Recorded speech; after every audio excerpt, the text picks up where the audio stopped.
O centro do mundo, como o mundo é uma esfera, está onde nós quisermos que ele esteja. É a grande vantagem do mundo ser de facto esférico.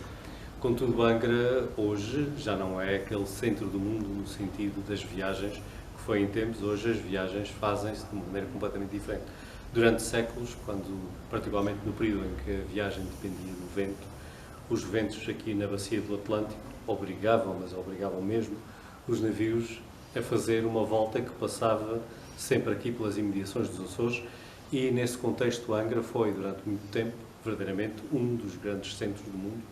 particularmente durante aquela fase mais heroica e mais aventureira da expansão europeia no mundo. E é isso que justifica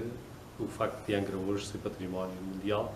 O património não é apenas os edifícios, embora eles sejam a corporização dessa realidade, é também o papel que a cidade ou que os espaços tiveram na história da humanidade. De facto, Angra teve um papel extraordinariamente relevante na história da humanidade naquele período. Contudo, a história faz-se de constantes mudanças e o período da navegação à vela passou, e com o fim do período da navegação à vela, Angra caiu numa situação de periferia. Ou seja, nós passámos de um lugar em que era mais ou menos obrigatório passar-se em tudo o que era regressos à Europa para um lugar em que só vinha quem tinha que vir. E é isso que marca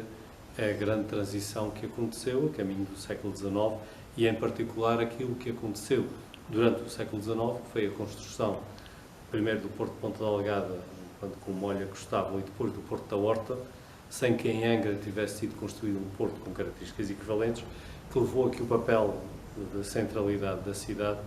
se esvaísse. Isso teve uma consequência. Angra ficou uma cidade quase que musealizada, muito bem conservada, ou seja, a cidade, se nós olharmos para um desenho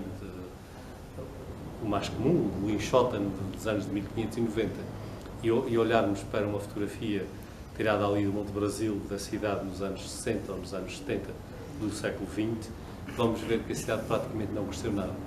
Ou seja, a cidade parou no tempo quando esse papel de centralidade no sentido físico desapareceu. As novas construções só surgiram,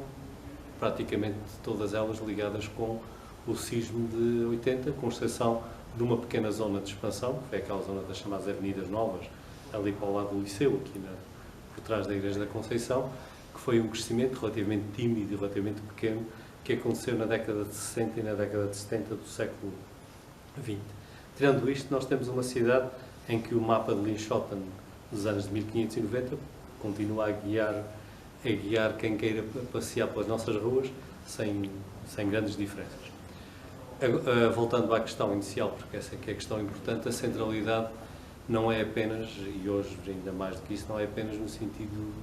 físico do termo, não é um lugar onde se passa não é só um lugar onde se passa, é também um lugar onde acontecem coisas. E desse ponto de vista, Angra nunca perdeu a sua centralidade. Aliás, no século XIX e no período das lutas liberais, Angra foi verdadeiramente o centro de uma das grandes lutas do mundo político português, e neste caso português e brasileiro, e esteve, digamos, no coração do grande drama que foi a Guerra Civil Portuguesa, e foi a capital do lado liberal e do lado vencedor da guerra, o que mostra realmente o valor da sua centralidade. Essa mesma centralidade voltou outra vez a ressurgir na Segunda Guerra Mundial, em que os britânicos desembarcaram aqui em Angra, e Angra mais uma vez entrou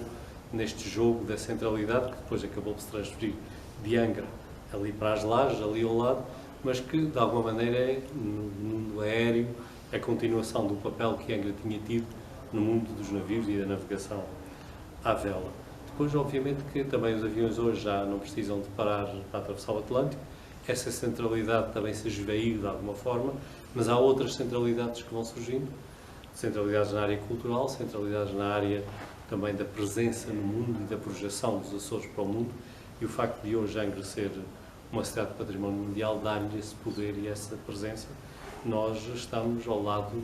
na mesma lista, ao lado dos lugares mais conhecidos deste planeta, e obviamente que isso tem um efeito, e um efeito que se sente também na própria relação da cidade. Nós hoje somos uma cidade que tem cidades germinadas desde a China até a América do Sul, e isso não acontece por acaso.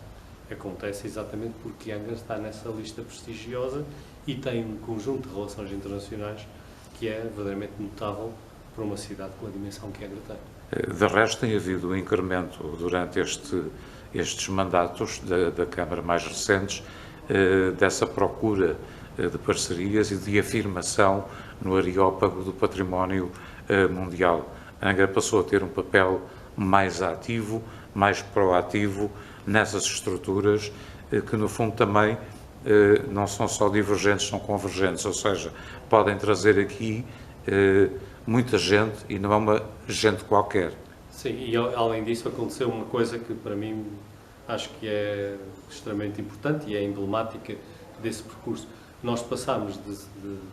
espécie de sujeito passivo das questões do património para sermos também um sujeito ativo. Tivemos durante algum tempo a vice-presidência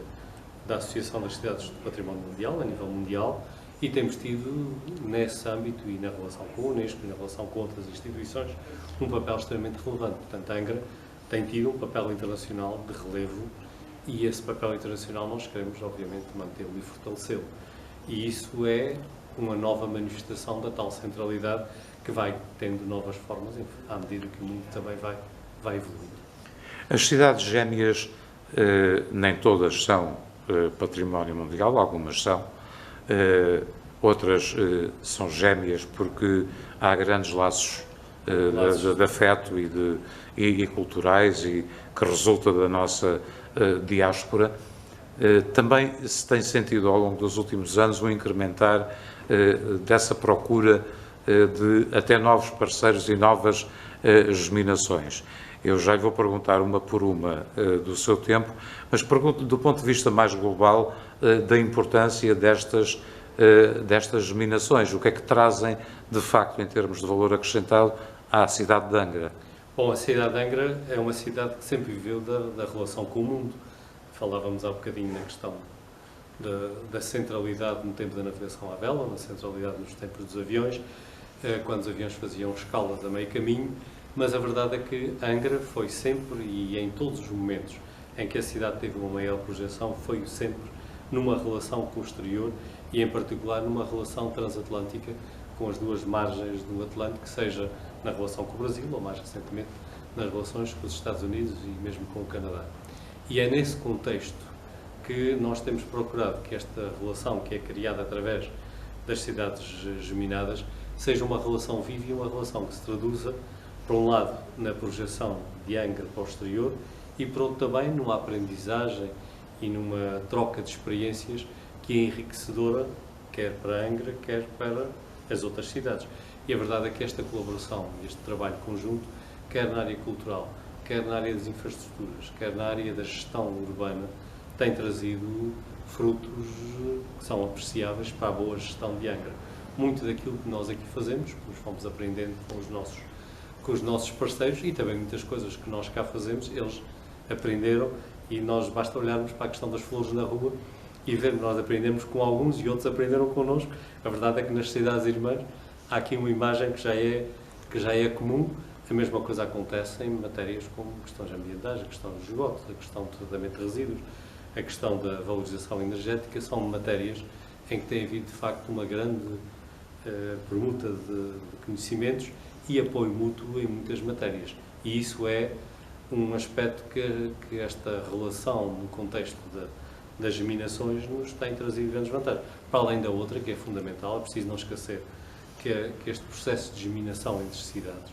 surgiu na sequência da Segunda Guerra Mundial, da necessidade de se criar também aqui uma espécie de diplomacia